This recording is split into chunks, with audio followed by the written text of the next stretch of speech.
Thanks, Gwen, for that introduction. Welcome to this panel on governments and how they're here to help. We have a really great panel here today with us. I'm pleased to introduce, first off, Dr. Rajesh Mehta. He is the program director of the SBIR and STTR programs at the National Science Foundation, the NSF. And he is in charge of the Environmental Technologies Directorate there. In his nearly 10 years at NSF, Dr. Mehta has already awarded nearly 450 separate awards, most of which have gone to startups. So he knows a lot about what it is to give money over to startups. We also have Dr. Jennifer Gerbi. She's the acting director at ARPA-E, which is the Advanced Research Projects Agency Energy, where the Department of Energy's agency to develop advanced energy technologies. And finally, we have Dr. Francesco Matteucci. He is a program manager of green technologies for the European Union's European Innovation Council, the EIC. These three individuals are here to share with us about how our governments are putting money into climate tech to make this real. And so first off, I want to start with you, Francesco. Can you tell me a little bit about what makes you feel passionate about climate tech?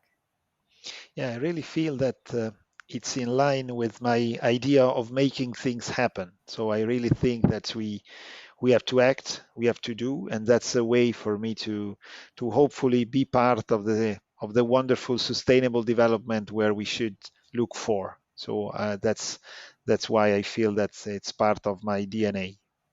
That's great. And I understand the EIC in 2022 is going to be putting about 300 million euros into green technologies. Can you share a success story from how the EIC has brought a climate tech startup into reality? Yeah, I mean, there are many startups funded, and the characteristic of EIC for European Commission is quite new. It's to work with the projects, not only being a grant-giving agency, but going hands-on, so helping the projects to work science-wise and in the case of the startup, business-wise. So we got some startups like C2C that are going to the market with products, with materials, so with material science in the case of energy storage of supercaps. We've got Skeleton working on graphene. These are all funded companies that work within our ecosystem. That means we try to link them with all potential good customers, good stakeholders, and also for crowding in more funding. That's where we work. And as agency, we try really to work with them content-wise. So really to try to help them in doing what, in my opinion, is really crucial for climate deep tech.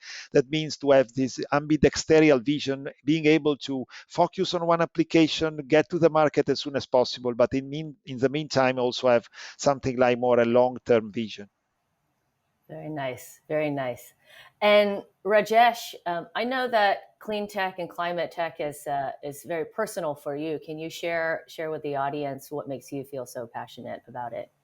Yeah, I grew up in Mumbai, India, and in that mega city, I remember getting up early in the morning to collect water because all of us dependent on abundance of rain and regularity of monsoon rains in Mumbai. And when those things are not reliable, it creates havoc. And I really feel that we need to really address this in an urgent fashion.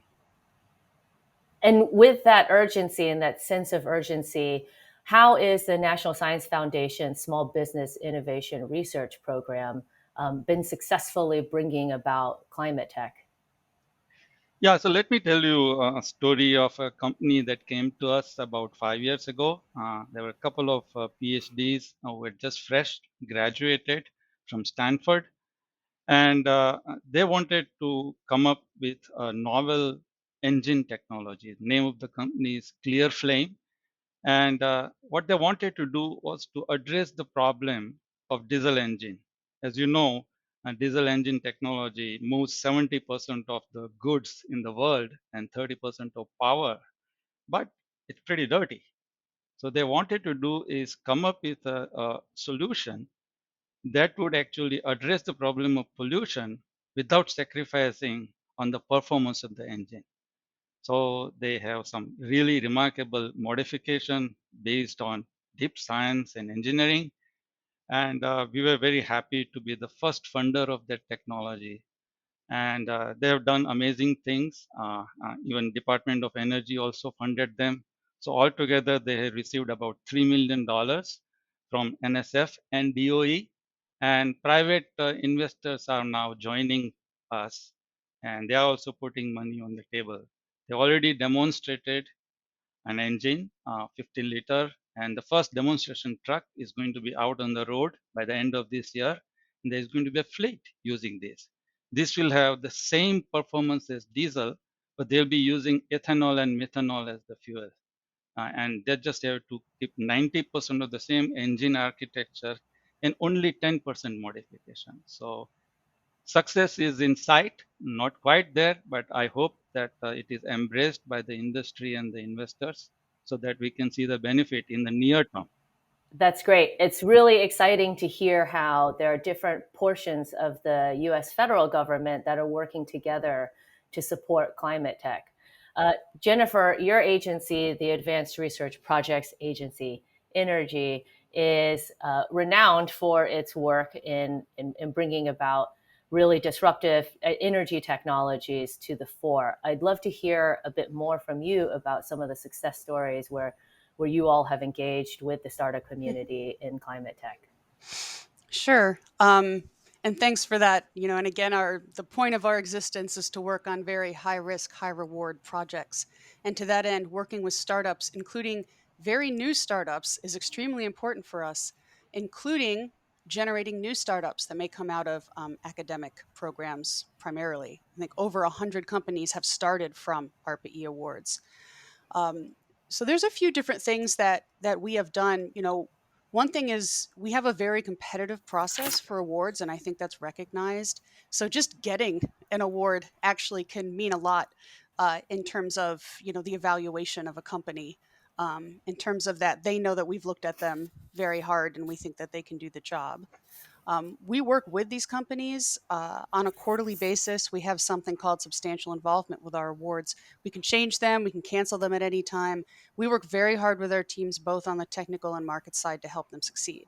And some startups are strong on one side or strong on the other side or strong on both sides. Everybody's different. We've had some startups that were extremely small.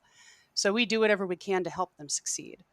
To that end, one of the things that we've done is we started a new program called Scale Up. The first one we did 2 years ago, which is that we found that we were really not de-risking these technologies enough during the course of a normal award. And especially small company startups were having trouble sometimes getting money to move this tech forward. We're an impact-driven agency, and if it doesn't succeed somewhere, then it won't have any impact, and so all is lost. So we started a program open to current and former ARPA-E awardees to help them get to the next step, and that's why we call it Scale Up. And so we have a number of startups or slightly more mature startups that got awards there that already got a huge amount of attention, again, just because they got the award. But so we're trying to be flexible in terms of how we help startups. And so we have a number of different ways we can do that. It's super interesting to hear from all three of y'all, actually. Some of the themes that keep coming out are kind of the deep scientific basis that you all look for. And then the other theme that keeps coming up is your risk tolerance, which is really interesting to think about in the context of government funding, because that's not usually the first thing that your average person thinks of when they think of government funding. Jennifer, do you mind doubling down a bit on this question of risk and what is risk? How risk tolerant is ARPA-E, and does it vary at different stages of a company or of a project? That's a great question. I would say, we are the most risk tolerant place in the Department of Energy. That is our job. We question ourselves and we say, look, why would we do this if another part of the DOE can do this? We always question ourselves to make sure that we are doing what other people are unable to do because of the risk profile. So we might be working in the same application spaces, but the risk and the technology paths that we're looking at are very, very different. So that's important. And part of that is that we're willing to fail. So we may have a focused program with 15 projects on it, all taking different technical paths. Maybe 2 or 3 will actually work. That's amazing. That's 2 or 3 things that didn't work before that are very disruptive. So you have to be okay with proving that a technical path won't work. And you have to see the value in that. And not everybody's set up to be able to do that, but we are. That's really great.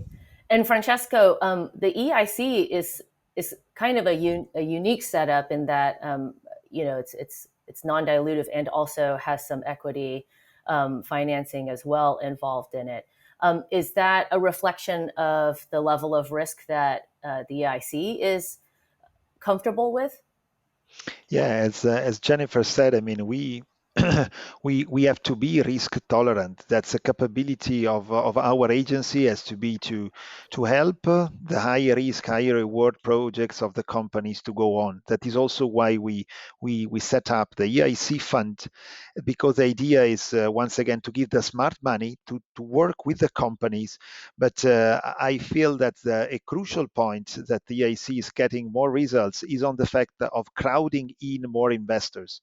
We are starting to help the VC to connect with us in order also to propose us their projects, and on the other way, our risk tolerant capability to look inside the projects and once again to work with the projects content wise to help them, as Jennifer was saying, to go as much as possible to the next step, so to connect. And in this case, for sure, we are not so old as ARPA-E is or as NSF is, but on our side, we hope that we will be able to get this something like label that if a company has got the backup, the equity of EIC fund, then it's a good quality checkpoint for a private VC or business angel to put the money on. That's our goal, and that is why we are hardly working with the companies, providing them many services, business acceleration services, and things like this, to make our capability to be also what someone calls a patient investor, because we accept the capability of being the first investor, but also not the first. And so the capability of European Commission to crowd in more investors, where a risk we feel that is somehow, if we are able to include the capability of working with the exploitation of the results, this means that we can really grow up a community of companies that then can go inside the market. And so does the EIC, when you're talking about crowding in more investors, is there a direct engagement with the private capital to bring to the companies that you're working with, or is this more? Yeah, of we an try organic? to. My colleague try really to discuss with the VC world to say, hey, we got this is our portfolio, so our group of projects on these technologies. Would you like to crowd in? And then, as I said, there is a bilateral way, because VC, once they get, it's not the right thing certified, but something like this, there is a procedure for VC to go inside European Commission EIC fund group. This means that they can promote their startup and they will jump the first state of evaluation, the first stadium, because as Jennifer said, and this is, in my opinion, yes, a good point, but not so good. The success rate of our process is very, very low, because the quality requirements are very, very high. That's interesting. I would say the third theme that has really come through as you all have been sharing this information is around strategic value that the government can bring, and the strategic support that each of your programs and agencies are able to share with your portfolio companies. Rajesh, I understand NSF has some really interesting strategic capabilities that they are able to offer to their startups that you work with. So strategically, actually, our entire program is completely market driven. So it is wide open to any idea. As long as they meet our review criteria, we are willing to fund them. And it basically is in alignment with what you just heard: high risk, high reward, but also very specifically commercially focused, and not ending there, making sure that it actually achieves the societal impact that we are looking for. So number of programs we have. One is Innovation Corps, where we actually train startups to go out to the market and find out what is the ground truth about their innovation, whether there is actually a market pain point that they are able to address. And also we work with them throughout. There are program directors like me, whose full-time job is to work with these companies. So we are, and all of us have experience with startups or large corporation or investment. So we act like coaches. And we also have other parts of the program where we try to do these things at speed and scale. So we have a project pitch process where if somebody wants to know whether this is something that they should apply, we can respond to them within 3 weeks, whether this is something they can move forward and submit the full proposal. So there are a number of elements of our program which are particularly designed to help the startups. That's really great. And you mentioned some programs around, for example, scaling, Jennifer. I understand that there are other activities that are available at ARPA-E that are focused on, particularly around the commercialization aspect. When we're talking about new emerging technologies, disruptive technologies, oftentimes that involves some amount of market creation even. And so can you share a bit more about what ARPA-E does to support its startups on the commercialization front? Sure. I'll say 3 things. One is that we do have a tech to market function within the agency that works even at the program development stage all the way through the end with these groups. And these are really amazing people and great resource. The other thing we do is we reach out directly to the investor community. So we have things like investor days. We have events where when a program is getting closer to completion, we have the teams all come and present to, say, a set of investors. But the biggest event we have is we have a summit every year. And every single one of our performers comes to the summit. And so it is flush with people looking for sort of new kinds of technologies and things like that. And so we support our teams to go to this summit. We actually will be having one next year in mid-March. So keep your eyes out for that. And that, again, we could have big events like that, or we could one-on-one coach our teams and teach them how to put together a pitch deck and give a pitch, things like that. So we also, we directly fund some efforts. We actually, have a certain amount of money folks are allowed to use to file IP. That's pretty unusual. So we do what we can to help support the teams with whatever they need. It's great to hear how much effort these programs are putting into supporting this kind of translational work. It is not common at all, at least in the federal government in the US, for funds to be set aside specifically for IP generation and assisting on those commercialization activities. So I think that's one area where ARPA-E has really been in the forefront on that. May I add something here? Yes, so, please. For NSF also, for phase 2, we actually give about $50,000 just for commercialization purposes, where they can use it for IP or going to trade shows or whatever, improve their website. They can have access to that kind of money. Yeah, that's. I think, Paye, that what is really interesting and what we are discussing in the fact that some countries, some organizations are trying, not only to fund, but to give what VC normally called the smart money, and on the other side also, where possible, to direct some funding over some challenges. As Jennifer said before, to put a competitive approach. For example, in EIC in Europe, we identify, as Rajesh said, we have got the open call, so with no topic prescription. But on the other side, we also have the challenge-based program manager. We are responsible for identifying challenges, ask the European Commission to put the money in, and then we select the best projects that will work with us within a portfolio to bring this challenge, to overcome this challenge. And that's a new, I don't know if new, but in my opinion, a really interesting approach that can really show that we are not only, as I said before, grant giving agency, but we are really hands-on. We work with the project, as Rajesh said, to give the money. 50K, it's not a huge amount of money, but companies will for sure appreciate the fact that NSF is looking on how to drive them to the market and connect them, for example, also with the certification or standardization issues for certain product. Mhm. I wanted to bring up another point, which is, so there's a lot of positives to working with the government, but I'm going to bring up one thing that is a common complaint with working with the government, which is around speed. And there's definitely challenges. Startups have to operate at a really high cadence and are often living in existential dread. And so can anyone on the panel share a little bit about how is the government working at a speed that really works well with startups in the climate tech space? I'll jump in. That can be a challenge. We do everything we can to try to shorten the amount of time between when an awardee is notified and when we have our cooperative agreement, is usually what we use versus grants.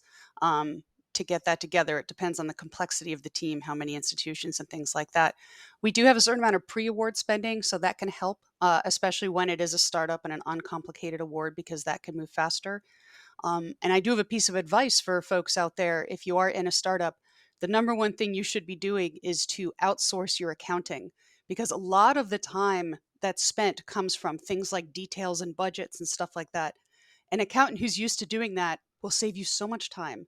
So there are some things that startups can do to help speed up the process too. And to me, that's number one. But we do everything we can to speed things up. We're increasing the size of our teams even to do that because we think it's crucial. Yeah, for NSF, we are trying to actually have a decision made on the application from the date of application within 6 months.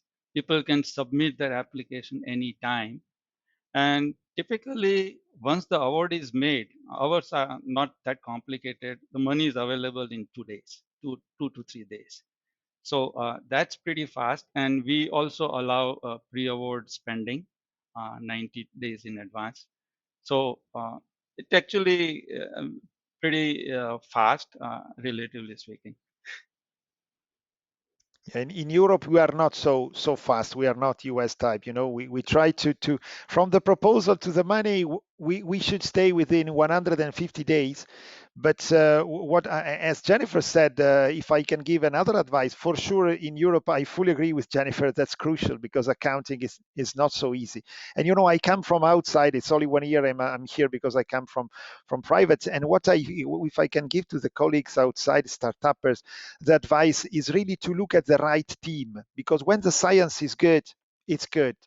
When the IP is good, it's good. But if you do not have the right team, it will never work. I know it's so easy, but in the end, I mean, innovation is just how to get a certain deliverable. You need the right money and the right people. And that is crucial to understand that you need a CEO, and the CEO has to look for the money, has to look, and you need to have a commercial since the beginning. The business development has to start since the beginning, to focus on one application, to do all your best to make the first product close to the scale up, test it with the customers, answer to all the customers' questions, to make ready, because to make money, in my opinion, you have to look for money. And science is good, but is not always so ambitiously looking for money.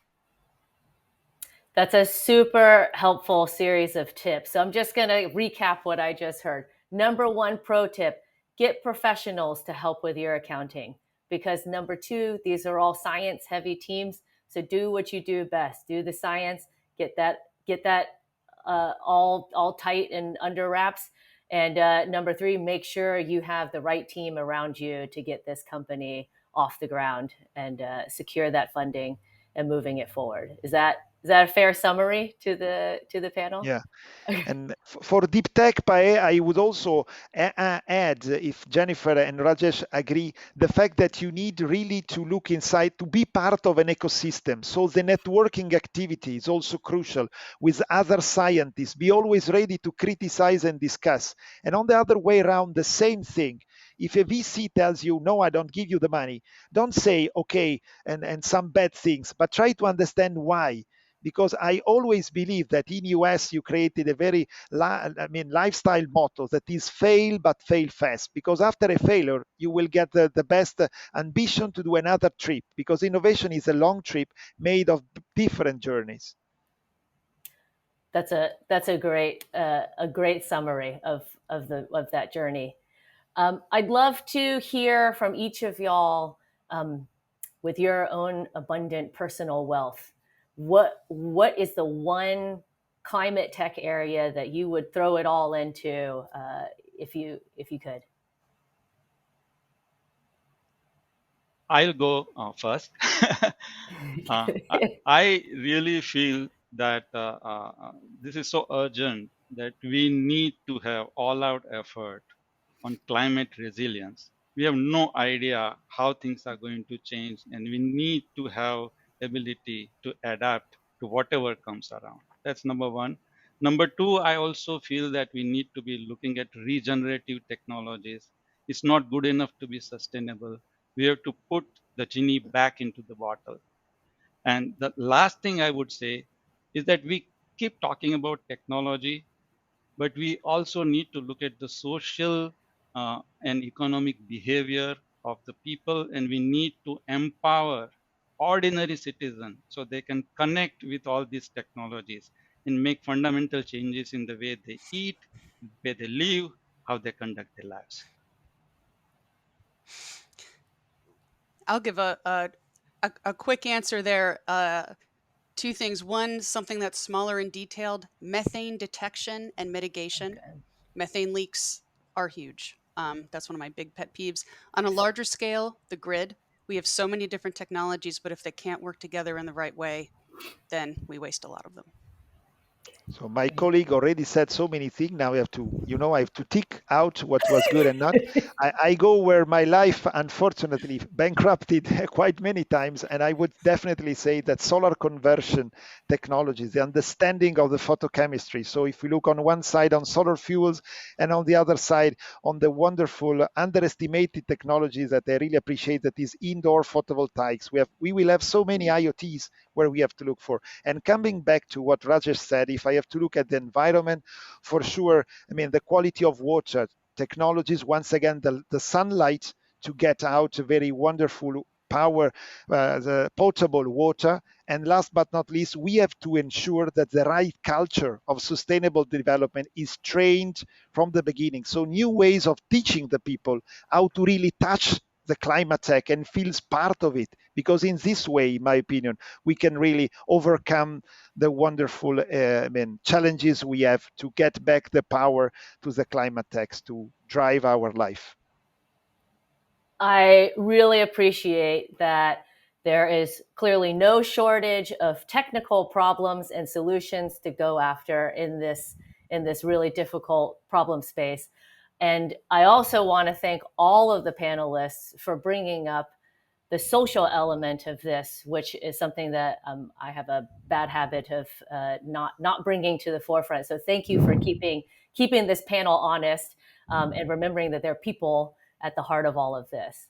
I wanted to round out this session. I want to, number one, thank all of y'all for joining me here this morning and evening.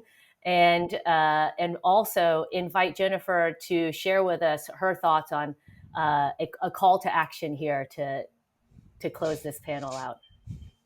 Thank you so much, Pei. I think this was great. And I think this segues right into it. The least able to withstand climate change are the ones who are going to suffer the most from it, right? Different countries, different areas at different levels of natural resources. And I think we have a duty to solve this problem in a realistic but sustainable way. So we can't hype ourselves out of it. It's a lot of hard work, and we all have a duty to do it. Thanks. Thank you. That was awesome. Thank you so much for sharing your time with us and your thoughts and insights.